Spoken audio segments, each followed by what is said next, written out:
भाई क्या चल पढ़ाई लिखाई कर ही रहे होगे। देखो आज का हमारा जो टॉपिक है वो है गॉस लॉ।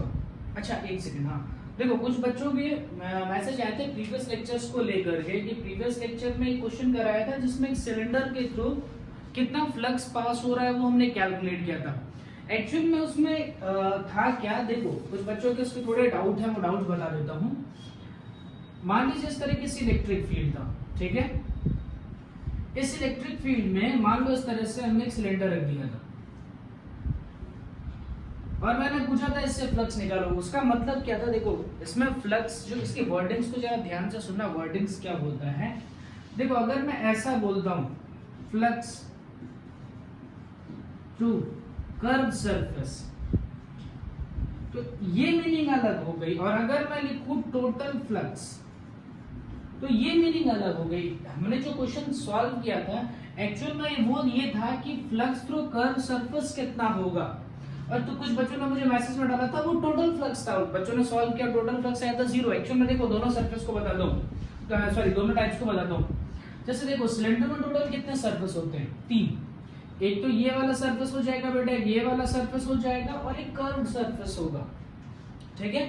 हमने क्या किया था, कर्व्ड सरफेस को हटा करके एक प्लेट बना दी थी इस तरीके से।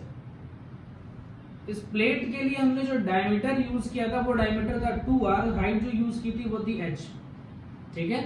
ये जो प्लेट हमने बना दिया था इस तरीके से, क्या बताया था कि जितनी field lines curved surface enter करेंगे वही फील्ड लाइंस जो होंगी ये प्लेट से निकलेंगी, ठीक है।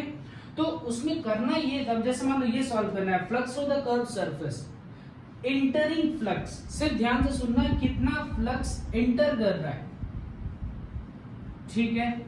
कितना फ्लक्स एंटर कर रहा है उसके बारे में हम कह रहे हैं। जैसे देखो अगर मैं इस तरीके से बोलूं यहाँ पर entering flux of curved surface, अगर मान लो इसका एक सेकंड पार्ट बना दो उसमें लिखूं total flux of the curved surface, वो अलग एक अलग वो बन जाएगा, कॉन्सेप्ट बन जाएगा। उसमें देखो दोनों में क्या करना होगा, बताया था फ्लक्स जो है वो किस तरह की क्वांटिटी है, स्केलर क्वांटिटी है। तो स्केलर क्वांटिटी में क्या करना होता है, आपको फ्लक्स निकाल करके उसको ऐड कर देना होता है। तो जैसे देखो यहाँ क्या करना पड़ेगा, इसको मैंने एक रेक्टेंगुलर प्लेट बना दिया, ठीक है। ऊपर वाले का कोई रोल नहीं है, ऊपर वाला ये जो सरफेस है ना इसका कोई रोल नहीं है। क्यों? क्योंकि इलेक्ट्रिक फील्ड लाइंस और सरफेस आपस में परपेंडिकुलर है। तो अगर मान लो इस केस का अगर तुम फ्लक्स निकालोगे ऊपर वाले का तो फ्लक्स इज इक्वल टू क्या आ जाएगा, E डॉट ds, और साथ में आएगा cos थीटा। cos थीटा की वैल्यू यहाँ पे कितनी आएगी, cos, ये वाला देखो ये वाला cos कितना बच जाएगा 90, तो cos 90 की वैल्यू कितनी हो जाएगी 0। तो ये ऊपर का फ्लक्स भी 0 हो जाएगा, नीचे का फ्लक्स भी कितना हो जाएगा 0। तो सिर्फ ये वाला फ्लक्स बचेगा ऐसा, ठीक है। और ये फ्लक्स मैंने निकाला था, इस फ्लक्स की वैल्यू हमने निकाली थी कि कितना फ्लक्स उसके अंदर एंटर कर रहा है। तो अगर मैं फ्लक्स एंटर कितना कर रहा है वो निकालूं तो फ्लक्स एंटरिंग के लिए क्या होगा, देखो क्या बताया था कि जो सरफेस होती है सरफेस से हमेशा आउटवर्ड डायरेक्शन में उसका नॉर्मल लिया जाएगा, ठीक है। तो जैसे मान लो ये सरफेस हमने ली तो सरफेस के दो नॉर्मल बनेंगे, एक तो इस साइड बनेगा और एक इस साइड बनेगा, ठीक है। दो डायरेक्शन हो सकते हैं ना, एक इस साइड, जैसे मान लो ये ऐसे हाथ रखूं तो साथ में दो सरफेस बन रही है, इस साइड का सरफेस है और एक इस साइड का सरफेस है। तो इस साइड का जब सरफेस देखोगे तो इधर आएगा, इस साइड का सरफेस देखोगे तो इधर जाएगा। तो यहाँ पर अगर हम सॉल्व करें फ्लक्स की वैल्यू तो फ्लक्स कितना इंटर कर रहा है, तो इंटर तो इधर से करना है, मतलब ये वाला लेना पड़ेगा। एरिया कितना ले लोगे बेटा, ये हो गया था 2r और ये लेंथ हो गई थी h, ठीक है। तो फाई इज इक्वल टू क्या होता है, E डॉट ds, ठीक है।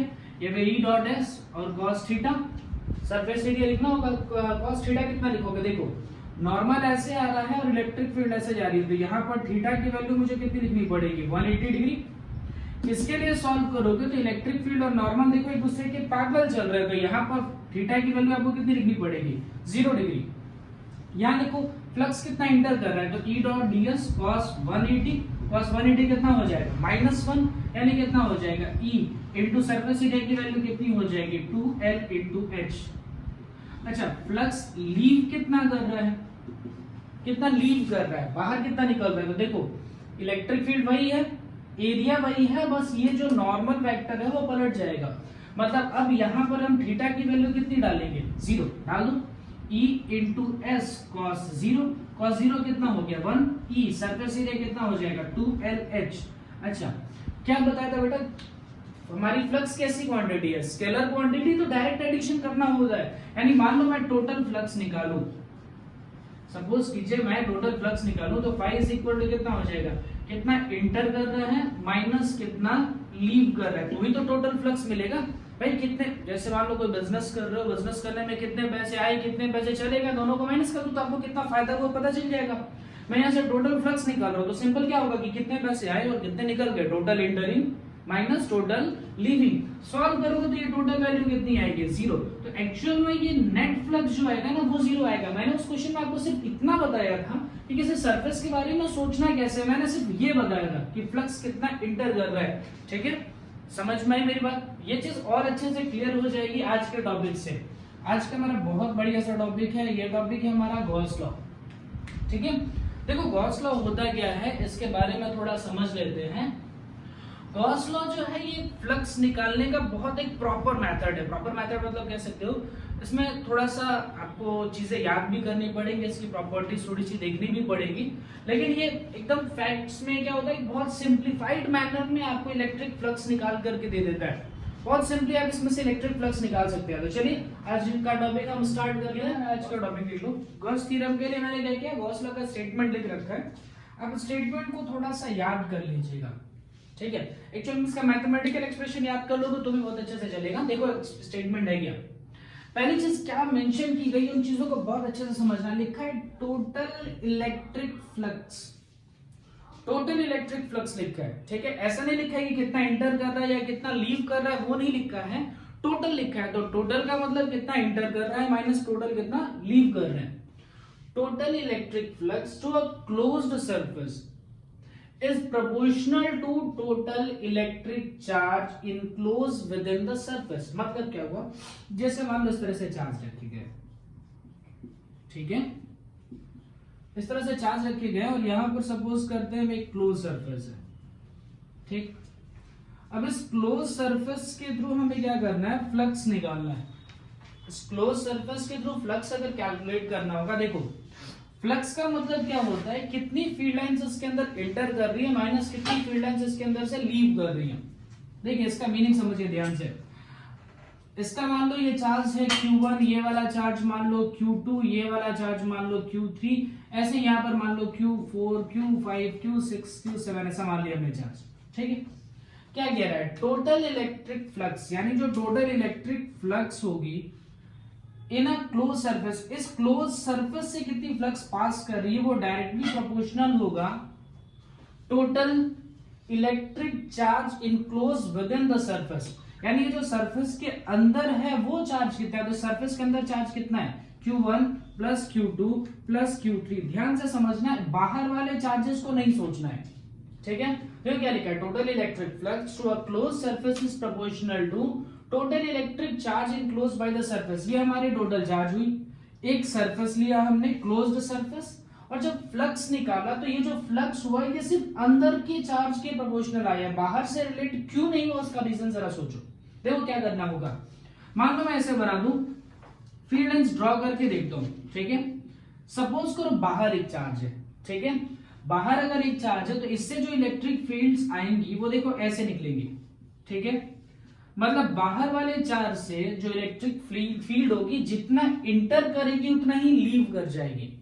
यानी इस आउटसाइड चार्जर की वजह, ये जो आउटसाइड हम चार्ज रख रहे हैं इसकी वजह से क्या होगा, फ्लक्स इंटर कितना कर रहा है इज इक्वल टू वही फ्लक्स क्या करेगा, लीव करेगा। यानी बाहर वाले चार्ज की वजह से अगर मैं नेट फ्लक्स लिखूं तो वो नेट फ्लक्स टोटल कितना आ जाएगा, 0। लेकिन हमें सोचना है किसके बारे में, टोटल इलेक्ट्रिक फ्लक्स। ठीक, अब एक चीज का ध्यान रखिए, इसमें और भी चीजें मेंशन की जा रही है। टोटल इलेक्ट्रिक फ्लक्स का मतलब है, जैसे मान लो मैं इसमें से फ्लक्स निकालूं तो वो फ्लक्स क्या होता है, इस पूरे कॉम्बिनेशन की वजह से है, जिसमें सिर्फ अंदर वाले चार्ज का रोल है, बाहर वाले चार्जेस का कोई रोल नहीं है। ठीक है, जैसे ये अंदर वाले चार्जेस क्या होंगे, जैसे इस तरह से देखो इलेक्ट्रिक फील्ड ऐसे पॉजिटिव चार्ज है तो ऐसे निकलेगा। ठीक है, मतलब अंदर वाले चार्ज की वजह से इस सरफेस से कुछ फील्ड लाइंस निकल रही हैं, लेकिन कुछ जैसे देखो इसमें क्या हो रहा है, इंटर तो कुछ नहीं कर रहा, सिर्फ यहां से इलेक्ट्रिक फील्ड लाइंस कैसी हो रही है, बाहर निकल रही है। मतलब ये जो चार्ज होगा ये सिग्निफिकेंट होगा फ्लक्स को निकालने के लिए। बाहर वाले चार्जेस का कोई रोल नहीं होगा फ्लक्स को कैलकुलेट करने के लिए, ठीक है। ये गॉस थ्योरम है। अब देखो हम ये चीज पढ़े ना बेटा, प्रोपोर्शनैलिटी के साइन को हटाते हैं तो एक कांस्टेंट आता है, यहां पर भी हम प्रोपोर्शनैलिटी के साइन को हटाएंगे। देखो इसको मैं लिख रहा हूं क्यू नेट, नेट चार्ज कितना है तो क्यू नेट इनक्लोज्ड, ठीक है, कितना नेट इनक्लोज किया डिवाइडेड बाय प्रोपोर्शनैलिटी का साइन हटाते हो तो यहाँ एक कांस्टेंट आता है एप्सिलॉन, ठीक है। एप्सिलॉन नॉट हम जानते ही हैं, फोर्स में पढ़ते आ रहे थे। फोर्स के लिए क्या लिखते हो k q1 q2 by d square, k की वैल्यू क्या लिखा जाता है 1/4 पाई एप्सिलॉन नॉट। तो एप्सिलॉन जो है वही k के लिए हमने आते हैं। देखो आगे क्या समझना है इसमें, थोड़ी सी फैक्ट्स को समझिए। एक चीज हमने पढ़ रखा है, फ्लक्स इज इक्वल टू होता है E डॉट ds और उसका क्लोज इंटीग्रल, ठीक है। और फ्लक्स के लिए एक और नया फॉर्मूला पढ़ा, वो क्या पढ़ा, charge enclose divided by epsilon not, ये जिसने दिया था गॉस थ्योरम से। यहां से हमने लिखा Q enclosed divided by epsilon not. Actual में अगर मैं सिर्फ इतना यूज करूं, ये वाला पोर्शन देखो, ये बहुत इंपॉर्टेंट फैक्ट यहां से समझ में आ जाएगा। देखो क्या किया जाए, कुछ ऐसा हो जिससे इलेक्ट्रिक फील्ड जो है ये इंटीग्रेशन से बाहर निकल जाए, तो इंटीग्रेशन से बाहर निकलते ही इंटीग्रेशन के अंदर क्या बचेगा, सरफेस एरिया, और ये बचा है Q enclose divided by epsilon not. Q enclose तो आप आसानी से काउंट कर सकते हो, और सरफेस एरिया निकालना आपको आता है। तो इस फॉर्मूले की हेल्प से आप किसी भी पॉइंट पर इलेक्ट्रिक फील्ड निकाल सकते हो। बहुत इंपॉर्टेंट फॉर्मूला, इसको नोट करो फिर हम आगे चलते हैं। इसका यूज किया जाएगा to find electric field at any point, ठीक है। देखो अभी दो तीन चीजें और समझेंगे। ये क्लोज सरफेस का मतलब समझेंगे कि हम यहाँ पर ये जो क्लोज सरफेस ले रहे हैं, ये क्लोज सरफेस कैसा लेना है। एक्चुअल में इस क्लोज सरफेस को कहते हैं गॉसियन सरफेस, ठीक है।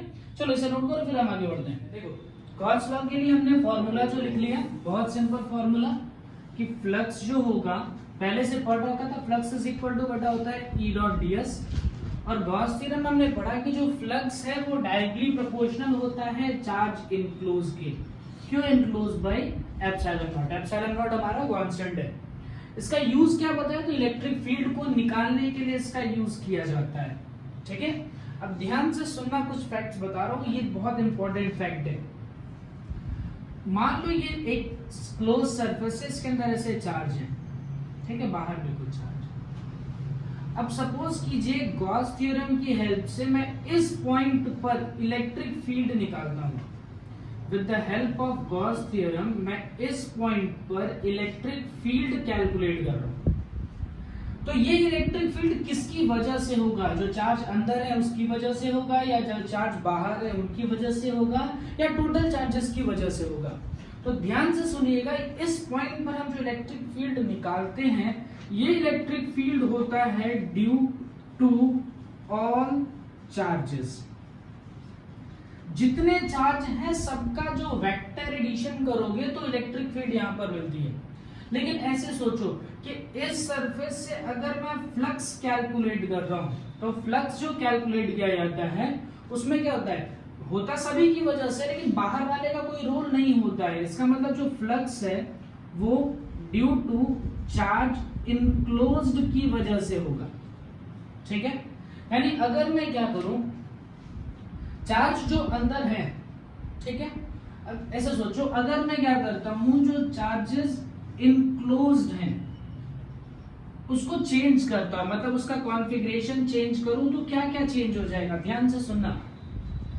फ्लक्स तो अंदर वाले चार्जेस की वजह से ही है, यानी अगर मैंने चार्ज इनक्लोज को चेंज किया तो फ्लक्स चेंज हो जाएगा, ठीक है। ये इंपॉर्टेंट फैक्ट ध्यान रखिएगा। अगर मैंने अंदर का कॉन्फ़िगरेशन चेंज किया तो जो फ्लक्स है वो भी चेंज होगा, और ये जो इलेक्ट्रिक फील्ड है वो तो सबकी वजह से है, मतलब इलेक्ट्रिक फील्ड भी क्या हो जाएगी, चेंज हो जाएगी, ठीक है। ये इलेक्ट्रिक फील्ड भी हमारी चेंज हो जाएगी। ऐसे ही सोचो, अगर मैंने जो चार्ज आउटसाइड है उसमें कुछ चेंजेस करता हूं, उसके ओरिएंटेशन में, उसके कॉन्फ़िगरेशंस में कुछ चेंज करता हूं, तो देखो आउटसाइड में अगर मैं चेंज करूं तो इलेक्ट्रिक फील्ड सभी की वजह से था, तो आउटसाइड में अगर मैंने कुछ चेंज किया तो इलेक्ट्रिक फील्ड तो चेंज हो जाएगी। हमारी जो इलेक्ट्रिक फील्ड है इसमें चेंजेस आ जाएंगे। लेकिन अगर मैं बोलूं फ्लक्स पे क्या फर्क पड़ेगा, तो ध्यान से सुनना, बाहर वाले चार्जेस का फ्लक्स में कोई रोल ही नहीं आता। अगर बाहर वाले चार्जेस का फ्लक्स में कोई रोल नहीं आता, इसका मतलब बाहर वाले चार्ज की कॉन्फ़िगरेशन को चेंज करो, फ्लक्स में क्या आएगा? No change. ये बहुत ध्यान से रखिएगा ये कॉन्सेप्ट दिमाग में कि यहाँ पर हम अगर इलेक्ट्रिक फील्ड कैलकुलेट कर रहे हैं तो वो इलेक्ट्रिक फील्ड जो है वो सभी चार्जेस की वजह से है, सभी चार्जेस का यहाँ पर वेक्टर एडिशन आएगा। लेकिन अगर मैं सिर्फ फ्लक्स कैलकुलेट कर रहा हूँ तो फ्लक्स जो होता है, फ्लक्स के लिए बाहर वाले चार्जेस का कोई रोल नहीं होता, क्योंकि इसमें जो नेट फ्लक्स निकल के आया था हमने बाहर वाले चार्जेस की वजह से निकाला था, कितना आया था? 0। जितना फ्लक्स एंटर करेगा उतना ही फ्लक्स बाहर निकल जाएगा। फ्लक्स का मतलब क्या? Number of electric field lines. तो देखो जितनी फील्ड लाइंस इस सरफेस में अंदर आ रही हैं उतनी फील्ड लाइन सरफेस से क्या हो रही है? बाहर निकल जा रही है। इस वजह से हमारा जो फ्लक्स है उसमें इस चार्ज का जो बाहर है उसका कोई रोल नहीं आता है, ठीक है? अंदर वाले का सिर्फ रोल प्ले करना है, ठीक? इतनी बात समझ में आई? ये दोनों चीजें कि अगर हम चार्ज इनक्लोज के अंदर कुछ ओरिएंटेशन को चेंज करें या फिर जो चार्ज बाहर है उसके ओरिएंटेशन को चेंज करें तो इलेक्ट्रिक फील्ड और फ्लक्स पे क्या फर्क पड़ेगा, ठीक है? ये चीज कॉन्सेप्ट है बेटा, बहुत ध्यान से रखिएगा। जब एचसीवी सॉल्व करेंगे आप, एचसी वर्मा की बुक जब सॉल्व करोगे तो उसके कुछ ऑब्जेक्टिव क्वेश्चंस है, ऑब्जेक्टिव 1 में ऐसे कुछ क्वेश्चंस मिलेंगे जो इन्हीं टॉपिक्स पर होंगे, ठीक है? तो आप ट्राई कर सकते हो उन क्वेश्चंस को भी। देखो फिलहाल हम आगे बढ़ते हैं, इसमें कुछ चीजें आपको बताता हूँ। देखो जैसे सपोज करो यहाँ पर एक चार्ज है, ठीक है? और ये हमने 2 सरफेस ड्रॉ किया, ऐसे सपोज करो ये हो गया सरफेस नंबर 1 और इसको नाम देते हैं सरफेस नंबर 2, ठीक है? इस चार्ज की वैल्यू है मान लीजिए Q, ठीक? मैं आपसे पूछता हूं कि फ्लक्स जो है वो अगर हम फ्लक्स कैलकुलेट करते हैं तो पहले वाले सरफेस की वजह से कैसे निकालोगे? फ्लक्स जो है ड्यू टू या फिर फ्लक्स टू फर्स्ट सरफेस, पहले सरफेस की वजह से हम किस तरह से कैलकुलेट करेंगे? तो देखो फ्लक्स मतलब क्या बेटा? फाई कैलकुलेट करना है तो फाई इज इक्वल टू क्या हो जाएगा? क्यू इनक्लोज, तो टोटल चार्ज तो क्यू ही है डिवाइडेड बाई एप्सिलॉन नॉट, ठीक है? ऐसे ही सोचो अगर मैं कैलकुलेट करूं फ्लक्स टू सेकंड सरफेस, तो सेकंड सरफेस अगर फ्लक्स कैलकुलेट किया जाए तो फ्लक्स इज इक्वल टू क्या आ जाएगा? सेकंड सरफेस को अगर देखा जाए तो भी चार्ज इनक्लोज तो यही आया, सेकंड सरफेस के भी अंदर यही चार्ज है, तो Q divided by epsilon not. यानी अगर मैंने फ्लक्स पहले वाले सरफेस से कैलकुलेट किया या फ्लक्स दूसरे वाले सरफेस से कैलकुलेट किया, दोनों फ्लक्स बराबर आ रहे हैं। अब इसका रीजन समझो, Q दोनों इक्वल आते हैं। अगर मैं इस तरीके से देखूं, आप कह सकते हो सर फ्लक्स के लिए देखिए E डॉट ds देखो, तो पहले वाले में सरफेस एरिया जो है वो कम है, तो सरफेस एरिया कम है तो फ्लक्स कम आना चाहिए। दूसरे वाले में सरफेस एरिया ज्यादा है तो फ्लक्स ज्यादा आना चाहिए। ऐसा नहीं है, एक्चुअल में क्या करो, आपको दोनों को प्ले करना होगा। मतलब यहाँ पर इलेक्ट्रिक फील्ड और सरफेस एरिया दोनों को देखिए। जैसे मान लो इससे इलेक्ट्रिक फील्ड से बाहर निकल रही है, ठीक है? तो होगा क्या, एक तो थोड़ा कॉमन सेंस लगा सकते हो कि जितनी फील्ड लाइंस अंदर वाले सरफेस से पास करेगी उतनी ही फील्ड लाइंस बाहर वाले सरफेस से पास करेंगे। जितनी फील्ड लाइंस अंदर के सरफेस से होंगी उतनी ही फील्ड लाइन बाहर के सरफेस से होगी। मतलब फ्लक्स दोनों का क्या होना चाहिए? सेम आना भी चाहिए था और सेम आ भी रहा है। दूसरी चीज अगर आप ये सोचो कि सब फ्लक्स के लिए अगर मैं ये लिखूं close integral E dot ds, तो देखो क्या होता है। चलो सरफेस एरिया तो बढ़ रहा है, लेकिन देखो जैसे क्या हो रहा है सरफेस 1 और सरफेस 2 में देखो तो डिस्टेंस भी बढ़ रही है। अब इलेक्ट्रिक फील्ड का फॉर्मूला आप किसी भी पॉइंट पर इलेक्ट्रिक फील्ड लिखते हो तो क्या होता है? KQ/r², यानी इलेक्ट्रिक फील्ड कहीं ना कहीं डिस्टेंस के स्क्वायर के इनवर्सली प्रोपोर्शनल है। इलेक्ट्रिक फील्ड का अगर फॉर्मूला लिखा जाए तो क्या लिखते हो? KQ/r²। यानी यहाँ पे जैसे जैसे आप चार्ज से दूर जाओगे इलेक्ट्रिक फील्ड आपकी डिक्रीज होगी लेकिन सरफेस एरिया बढ़ेगा। इस वजह से आपका जो फ्लक्स रहा है वो फ्लक्स क्या होता है? कांस्टेंट रहता है, ठीक है? इतनी बात दिमाग में बैठी?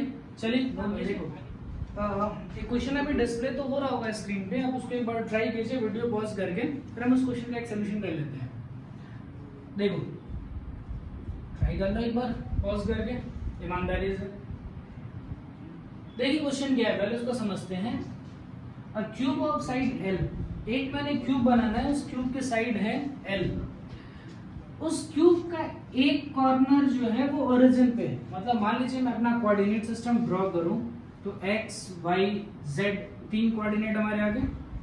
अब यहाँ पर मुझे क्या करना है? क्यूब के बारे में सोचना है।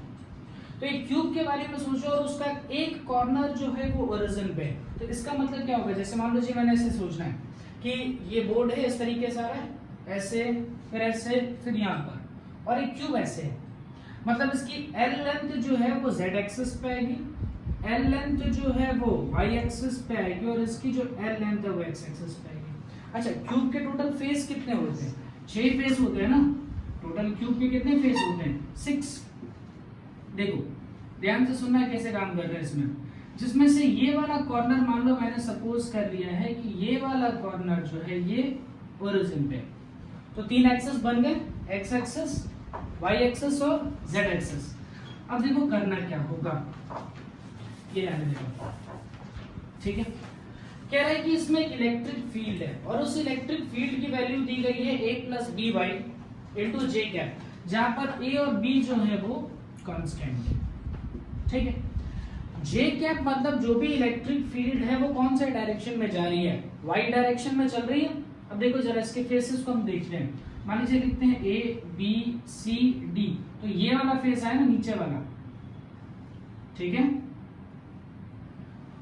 ओके। अच्छा, इसका नॉर्मल वेक्टर कौन से डायरेक्शन में होगा? बताया गया था नॉर्मल वेक्टर हमेशा एरिया से आउटवर्ड लीजिए, ऊपर ऐसे ही ले लो बेटा, ये वाला एक सरफेस सोचो, ए बी सी डी, इसको ले लो ई एफ जी एच मान लीजिए ऐसे, ठीक। तो एक नीचे का सरफेस उसका नॉर्मल नीचे आएगा, इसका ऊपर वाला सरफेस इसका नॉर्मल जो होगा वो ऊपर लिखेंगे, ठीक है।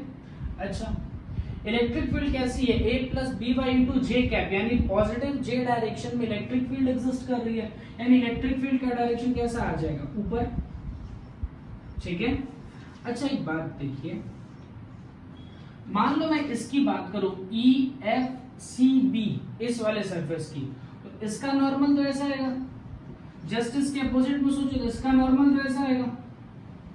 यानी अगर मैं एक क्यूब सोचूं, एक क्यूब को विजुअलाइज करिए, देखिए मान लीजिए ऐसे एक क्यूब को विजुअलाइज कीजिए, इलेक्ट्रिक फील्ड ऊपर जा रही है, तो ये जो 4 साइड होंगे उन 4 साइड के अकॉर्डिंग अगर इलेक्ट्रिक फील्ड का एंगल देखा जाए, देखो इलेक्ट्रिक फील्ड और नॉर्मल के बीच में यहाँ पर कितने का एंगल बनेगा? 90 डिग्री। यानी अगर हम इस सरफेस से फ्लक्स निकालें या इस सरफेस से फ्लक्स निकालें या इस सरफेस से निकालें और पीछे वाले सरफेस से निकालें, चारों फ्लक्स की वैल्यू कितनी आएगी? 0। अगर ऐसे नहीं समझ में आता तो इस तरीके से देख लो, मान लो एक्स एक्सिस पे अगर हम इसका एरिया लिखते हैं तो एरिया के साथ मुझे क्या लिखना पड़ेगा? आई कैप। इसके लिए क्या लिखना पड़ेगा? माइनस आई कैप। मान लो ये जो सरफेस इस तरीके से आ रही है, इसके साथ लिखना पड़ेगा ये देखो इसके साथ क्या लिखोगे? आई, ये वाला क्या हो जाएगा? जे, और इसके साथ क्या लिखोगे? के। बाहर ऐसे आ रहा है तो इसके साथ के कैप, अंदर जो जा रहा है मान लीजिए उसके साथ माइनस के कैप, तो अब डॉट प्रोडक्ट निकालेगा तो आई डॉट जे की वैल्यू तो 0 ही आ जाएगी। चलो देख लो, हम क्या करते हैं, मान लीजिए फ्लक्स अगर मुझे कैलकुलेट करना है तो टोटल सरफेस कितने हैं?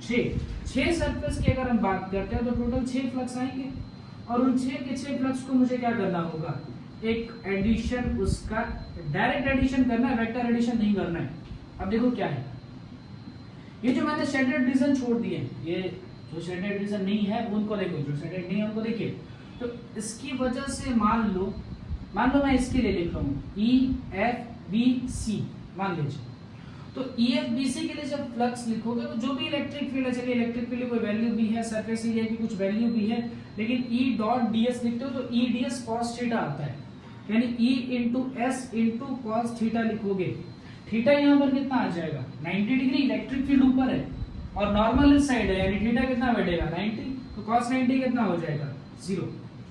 ठीक है, एक तो ये तरीका। दूसरा ऐसे सोच सकते हो कि सर फ्लक्स के लिए लिखना है तो इलेक्ट्रिक फील्ड अगर हम लिखेंगे तो वो आएगा a plus B Y into J cap. ये सेकेंड मेथड है, आप इसमें ऐसे भी सोच सकते हैं। इलेक्ट्रिक फील्ड ऊपर जे कैप के साथ आएगी, लेकिन इसका जब एरिया लिखोगे तो आएगा लेंथ इंटू ब्रेथ, और डायरेक्शन कौन सा आएगा? आई कैप के साथ, यानी क्या हो जाएगा? एल स्क्वायर इंटू आई कैप। तो जे डॉट आई की वैल्यू कितनी हो जाएगी? 0। इससे भी आप निकाल लीजिए, 0 आ जाएगी। थोड़ा कॉमन सेंस भी लगाइए। इलेक्ट्रिक फील्ड अगर ऊपर जा रही है तो कोई भी साइड से इलेक्ट्रिक फील्ड पास नहीं करेगा, सारी की सारी इलेक्ट्रिक फील्ड्स इससे और इससे ही पास करेंगे, ठीक है। यानी सिर्फ आपको इस सरफेस का फ्लक्स और इस सरफेस का फ्लक्स कैलकुलेट करना होगा, बाकी जो 4 फ्लक्स हैं वो 0 हो जाएंगे। ये बाकी चारों फ्लक्स क्या हो जाएंगे? Tends to 0। तो आपको सिर्फ कितने फ्लक्स निकालने पड़ेंगे? 2, ठीक है। अब देखो यहां से कैसे होगा बेटा, यहां से देखो इलेक्ट्रिक फील्ड ऊपर जा रही है, नॉर्मल नीचे है, मतलब यहां से इलेक्ट्रिक फील्ड एंटर कर रहा है और यहां से इलेक्ट्रिक फील्ड क्या हो रहा है, लीव कर रहा है। तो एक काम करो, इसके लिए हम लिखते हैं मान लो फ्लक्स 5 और इस वाले सरफेस का लिखते हैं फ्लक्स 6। चलिए 5 कैलकुलेट करते हैं। तो E dot ds electric field की वैल्यू कितनी हो जाएगी, A plus P Y into, हाँ भाई अब देखो एरिया कितना हो जाएगा, L इंटू एल, L का स्क्वायर, इलेक्ट्रिक फील्ड ऊपर नॉर्मल नीचे, तो एंगल कितना बना 180 डिग्री, cos 180 की वैल्यू कितनी होती है -1, ठीक है, तो कितना हो गया minus A plus B Y into L का स्क्वायर। अच्छा इस पॉइंट पे मतलब जब इस सरफेस की बात करोगे तो इस सरफेस पे y की वैल्यू कितनी आ जाएगी 0, क्योंकि ये तो ओरिजिन पे ही है, तो y की वैल्यू आप 0 डाल दीजिए, ये कितना निकल के आ गया -a इंटू एल का स्क्वायर। तो ये जो नीचे वाला सरफेस है इसका फ्लक्स निकल के आया, ऊपर वाले सरफेस का फ्लक्स लिखो 5 6, वो कितना आएगा बेटा देख लीजिए, a plus B Y into L का स्क्वायर। अच्छा देखो अब इसमें क्या लिखना होगा, cos थीटा लिखना होगा ना, तो इलेक्ट्रिक फील्ड भी ऊपर नॉर्मल भी ऊपर, यानी cos थीटा कितना बनेगा 0 डिग्री, cos 0 की वैल्यू कितनी होती है 1, ठीक है। अब ये पॉजिटिव नहीं आएगा, अब देखो y की वैल्यू इस सरफेस के लिए कितनी होगी, तो इस सरफेस के लिए y की वैल्यू होगी l, भाई l हाइट थी ऊपर गए वो ना, तो y की वैल्यू इस सरफेस के लिए कितनी हो जाएगी l, इसे सॉल्व कीजिए कितना हो जाएगा a plus B into L और l का स्क्वायर, ये फ्लक्स आ गया 6 का, ठीक है। अब देखो टोटल फ्लक्स के लिए क्या करना होगा, दोनों फ्लक्स को उठा करके जोड़ दीजिए और फिर ये फॉर्मूला लगा लो, net flux is equal to क्या होता है Q enclose divided by epsilon naught, flux total लिखो तो देखो AL स्क्वायर कट जाएगा, यहाँ पे बच जाएगा BL क्यूब, भाई इसको स्प्रेड करो क्या बन जाएगा AL स्क्वायर प्लस EL का क्यूब। अब दोनों फ्लक्स को जोड़िए 5 और 5 6 को जोड़िए, AL स्क्वायर कैंसिल आउट हो जाएंगे, क्या बचेगा BL का क्यूब, तो 5 नेट की वैल्यू हो गई BL का क्यूब, एप्सिलॉन नॉट या मल्टीप्लाई कर दो और ये हो गया चार्ज इनक्लोज, ठीक है। छोटा सा क्वेश्चन था, ठीक, थोड़ा सा सोचते तो जल्दी हो जाता, आपको थोड़ा सा इसमें थिंकिंग अच्छी रखनी है। इसे नोट कीजिए, एक बार क्वेश्चन आपको डिस्प्ले हो रहा होगा, जरा उस क्वेश्चन को भी वीडियो पॉज करके एक बार ट्राई कीजिए, हम इसका सॉल्यूशन करते हैं, ठीक है। चलो देखो उस क्वेश्चन में क्या कह रहा है कि एक लाइन चार्ज है, ये इनफाइनाइटली ऐसे लॉन्ग है, ठीक, और उसके पास में गॉसियन सरफेस रखा है, कह रहा है कि बताओ फ्लक्स कितना होगा गॉसियन सरफेस से, और उसमें दो केस बना रखे, एक सरफेस बनाया क्लोज सरफेस, इस क्लोज सरफेस से आपसे पूछा जा रहा है कि बताओ कि दोनों कंडीशन में फ्लक्स की वैल्यू टोटल होगी कितनी। तो चलिए कैलकुलेशन करना स्टार्ट करते हैं। फ्लक्स इज इक्वल टू क्या होता है Q enclose divided by epsilon not. तो पहले केस में क्या कह रहा है कि इसकी जो रेडियस है, radius is less than d, मतलब ये वाली डिस्टेंस काफी ज्यादा है लेकिन रेडियस जो है वो कम है, मतलब दोनों एक दूसरे को इंटरैक्ट नहीं कर रहे होंगे ना, तो कोई भी लाइन चार्ज का जो पार्ट होगा वो सरफेस के अंदर नहीं होगा, चार्ज इनक्लोज कितना आ जाएगा 0, तो डायरेक्ट फ्लक्स की वैल्यू हमने कितनी लिखी 0। दूसरे केस में देखो क्या कह रहा है, दूसरे केस में कह रहा है कि r is greater than d, मतलब ये वाली डिस्टेंस छोटी है लेकिन रेडियस बड़ा है, मतलब क्या होगा बेटा कि कहीं ना कहीं ये जो सरफेस है, देखो ये डिस्टेंस होगी d, ये वाली यहां से आकर के डिस्टेंस d, और ये हो गया रेडियस, ठीक है। अब आपको क्या सोचना होगा कि ये हमारा लाइन चार्ज है, उस लाइन चार्ज पे लीनियर चार्ज डेंसिटी दी गई है आपको लैम्डा, आपको क्या निकालना होगा, फ्लक्स कैलकुलेट करना, तो सिंपल क्या चाहिए Q enclose divided by epsilon not. अब चार्ज इनक्लोज निकालने के लिए देखो क्या करना होगा, चार्ज इनक्लोज मतलब क्या है, सपोज करो यहां से यहां तक की लेंथ हम मान लेते हैं कुछ L, ठीक है, तो टोटल चार्ज इनक्लोज कितना होगा लैम्डा इंटू L। देखो यूनिट मतलब अगर देखा जाए यूनिट लेंथ पे लैम्डा चार्ज है, तो यहां से लेकर के यहां तक में कितना चार्ज होगा, देखो बेटा हमें चार्ज इनक्लोज लिखना है, बाहर के चार्ज से कोई लेना देना नहीं है, तो चार्ज इनक्लोज टोटल कितना आ गया lambda into L epsilon not, ये हो गई फ्लक्स की वैल्यू। अब एल की वैल्यू तो आप अपनी मर्जी से माने हो, क्वेश्चन में सिर्फ कौन से वेरिएबल दिए गए थे आर और डी, तो चलो एल को कैलकुलेट करने की कोशिश की जाती है, ठीक है। यहां से यहां तक की लेंथ देखो, ये हो जाएगी L/2, ये वाली डिस्टेंस हो जाएगी D, पाइथागोरस लगा तो इसमें क्या हो जाएगा, r का square is equal to l/2 का होल स्क्वायर प्लस d का स्क्वायर। ट्रांसफर कर लीजिए, r square minus d square under root के अंदर हो जाएगा इज इक्वल टू l, और ये 2 यहाँ ट्रांसफर कर दो, रख दो वैल्यू, खत्म। क्वेश्चन कितना हो जाएगा, lambda into 2 under root r square minus d square by epsilon naught. यहाँ से फ्लक्स की वैल्यू आपको मिल जाएगी। ठीक है, बहुत इजी क्वेश्चन था, दोनों कंडीशंस में हमें फ्लक्स निकालने थे। ठीक है, नेक्स्ट टॉपिक पे मूव। ठीक है, देखो गॉस थ्योरम के एक एप्लीकेशन हमने पढ़ लिया कि गॉस थ्योरम का एक एप्लीकेशन होता है फ्लक्स को फाइंड करने के लिए। जो दूसरा एप्लीकेशन है वो मैंने समझाया था कि गॉस थ्योरम का दूसरा एप्लीकेशन है इलेक्ट्रिक फील्ड को फाइंड आउट करना। देखो जैसे फॉर्मूला क्या था हमारा, फ्लक्स इज इक्वल टू क्या होता है, E dot ds is equal to Q enclose by epsilon naught. ठीक है, ये होता है तुम्हारा फ्लक्स। अब जैसे फ्लक्स कैलकुलेट करना है तो डायरेक्ट यहाँ से Q enclose by epsilon not से कैलकुलेट कर सकते हो। दूसरा जो है वो ये है कि मुझे इलेक्ट्रिक फील्ड को कैलकुलेट करना है। देखिए ध्यान से सुनना, एक तरीका आपको बताता हूँ, बहुत इजी सा मेथड है। उसमें क्या है, आपको अगर इलेक्ट्रिक फील्ड कैलकुलेट करना है तो पहले गॉसियन सरफेस ड्रॉ करनी होती है। इस गॉसियन सरफेस का मतलब देखो क्या है, मान लो मुझे इलेक्ट्रिक फील्ड ड्रॉ करना है तो कहीं ना कहीं इलेक्ट्रिक फील्ड को मुझे इंटीग्रेशन से बाहर निकालना चाहिए, तब जा करके इंटीग्रेशन जो है हमारा वो सिंपल हो जाएगा। सिर्फ सरफेस एरिया का इंटीग्रेशन करूंगा तो सरफेस एरिया जैसा भी तुम्हें शेप मिल जाए, सरफेस एरिया हम कैलकुलेट कर सकते हैं। ठीक है, यानी पहला जो तुम्हें दिमाग ये लगाना है कि मुझे कैसे भी इलेक्ट्रिक फील्ड को बाहर निकालना है, और इलेक्ट्रिक फील्ड तब बाहर निकलेगी जब इलेक्ट्रिक फील्ड हमारी कांस्टेंट होगी, तभी तो उस इंटीग्रेशन से बाहर आएगी। यानी उस एरिया पे, उस डिस्टेंस पे डिपेंड नहीं करनी चाहिए। देखो क्या होता है, जैसे मान लो मैं कहूं कि ये एक पॉइंट चार्ज है। ठीक है, इस चार्ज की वैल्यू है Q। ठीक है, इस Q पॉइंट से मान लीजिए कुछ x डिस्टेंस पर एक पॉइंट है P, और कह रहा बताओ इस P पॉइंट पर इलेक्ट्रिक फील्ड की वैल्यू कितनी होगी। ठीक है, तो देखो क्या किया जाता है, सबसे पहला स्टेप जो है, स्टेप 1 है, वो है गॉसियन सरफेस को ड्रॉ करना। मतलब इस चार्ज के आसपास एक ऐसा सरफेस में ड्रॉ करूं जिसमें इलेक्ट्रिक फील्ड कांस्टेंट है। जैसे मैं क्या करूं, इस तरीके से एक सर्कल बनाऊं, देखो इस तरीके से एक सर्कल बनाऊं, तो जितने पॉइंट सर्कल पे आएंगे, जितने पॉइंट सर्कल के लोकस पे होंगे, सभी से चार्ज की डिस्टेंस कितनी आएगी, x। जितने भी ये पॉइंट्स देख रहे हो, जो भी ये सरफेस पे आ रहे हैं, सारे पॉइंट जो हैं वो चार्ज से x डिस्टेंस पे।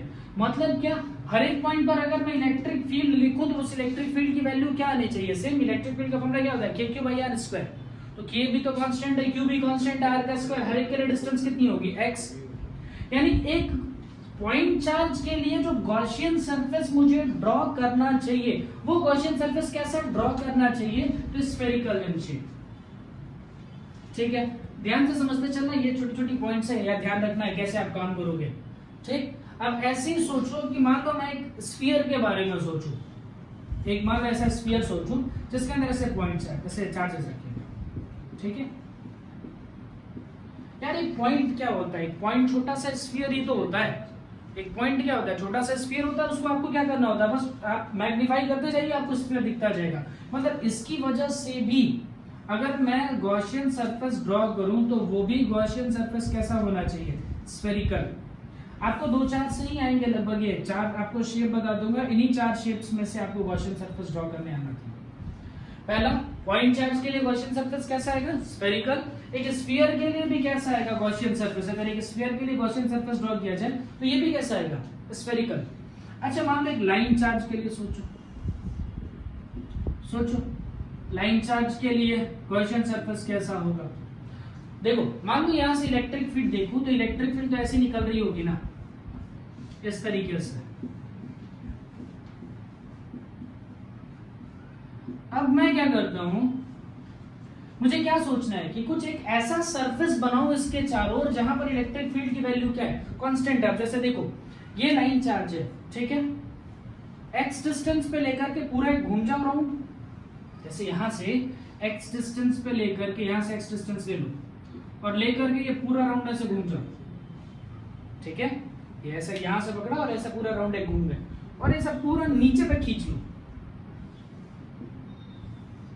देखो इसमें जो भी पॉइंट होंगे वो इस लाइन चार्ज से x डिस्टेंस पर होंगे। जो भी पॉइंट चार्जेस आप ड्रॉ देख रहे हो यहाँ पर वो सारे के सारे कितने डिस्टेंस पे होंगे, x डिस्टेंस पे। यानी हर एक चार्ज की वजह से इस पॉइंट पर इलेक्ट्रिक फील्ड कैसी आएगी, सेम आएगी। इलेक्ट्रिक फील्ड अगर सेम है मतलब कांस्टेंट है तो उसको हम बाहर खींच सकते हैं, ठीक। ऐसे ही तीसरा सोचो, एक और हमारा हो सकता है, मान लीजिए मैं बोलूं कैसे प्लेट है, ठीक है, इस तरीके से प्लेट सोचो, तो इसका गॉसियन सरफेस कैसा ड्रॉ करना चाहिए। तो इलेक्ट्रिक प्लेट है, ये इसकी वजह से इलेक्ट्रिक फील्ड है, मान लो वो कुछ इस तरीके से सब बाहर निकल रही है। मुझे क्या करना है, इक्वी डिस्टेंस पे लेना है ना, ऐसा लेना है ना, तो इससे क्या करो, एक्स डिस्टेंस पे एक ऐसे ही सेम टू सेम सरफेस बना दो, एकदम एग्जैक्टली ऐसा ही सरफेस बना दो, गॉसियन सरफेस, ठीक है। मतलब तुम्हें टोटल सोचना है किस बारे में, तो ऐसा ही देखो, एक आंख बंद करके ऐसे सोचो। एक और ऐसे किया तुमने ग्रेविटेशनल फील्ड में गया था, कि आंख बंद करके सोचो कि एक स्पेस में पूरा एक छोटी सी लाइट जल रही है, तो उस लाइट की वजह से किस तरीके से, जैसे एक छोटा सा बल्ब बनने चला है तो लाइट ऐसे स्प्रेड आउट होगी, तो स्प्रेड आउट होगी तो कौन से शेप में होगी, तो एक छोटे से पॉइंट जो लाइट होती है छोटे से पॉइंट से स्फेरिकल शेप में स्प्रेड होती है। ऐसे ही सोचो, एक ट्यूबलाइट ऐसे सीधी रखी गई है, ऊपर के कॉर्नर्स के बारे में नहीं सोचना है, उसमें लाइट ऑन किया जाए तो उसको देखो, अगर ट्यूबलाइट ऐसे सीधी है, लाइन चार्ज मान लो, तो उसकी वजह से जो लाइट्स निकलेंगे वो लाइट्स ऐसे निकलेंगे सिलिंड्रिकल शेप में। यानी अगर मैं एक लाइन चार्ज को सोचूं तो उसकी वजह से जो गॉसियन सरफेस ड्रॉ करना चाहिए वो एक सिलिंड्रिकल शेप में आना चाहिए।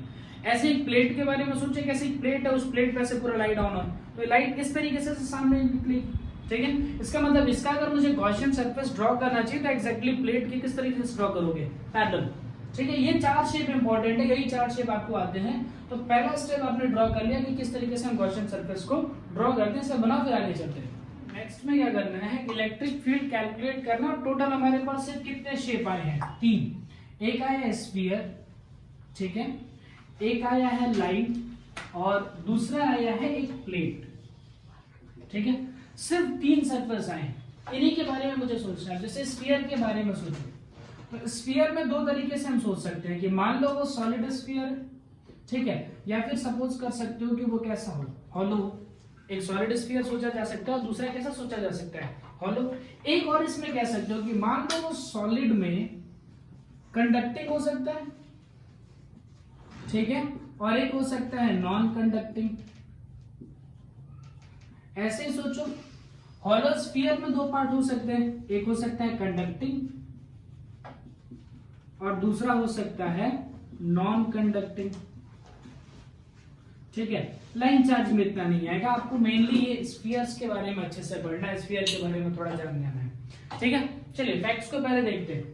मान लो मैं बात करता हूं, स्फीयर अगर सॉलिड है और कंडक्टिंग है, देखिए सॉलिड है और कंडक्टिंग है और इसमें आपने कोई भी चार्ज रख दिया ऐसे, तो कंडक्टर्स में क्या होता है, चार्जेस जो होते हैं they are free to move.